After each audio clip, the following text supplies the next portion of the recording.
Just শুনে রাখেন হাদিসগুলা।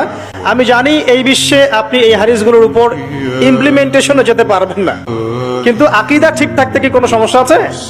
একটা মানুষ পাপ করে জেনে করে যে হ্যাঁ আমি জানি এই কাজটা খারাপ, ঠিক আছে, আর একটা মানুষ মনে করে না এটা করলেও হয় না করলেও হয়, কোনো সমস্যা নেই।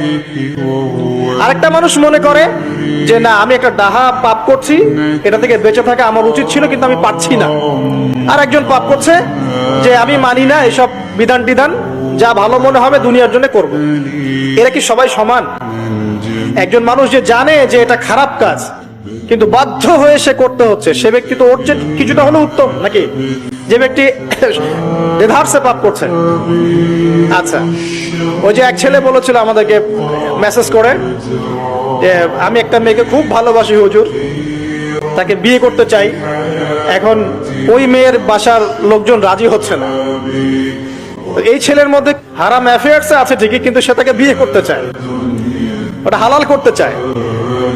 আর এক ছেলে মেসেজ করছে, সে বলছে যে আমি এরকম জেনায় লিপ্ত ছিলাম, এখন আমি কি করব? আমি কি ওগুলো ছেড়ে দিয়ে ফিরে আসব, নাকি আমি ওই মেয়ের সাথেই যেন অব্যাহত রাখবো?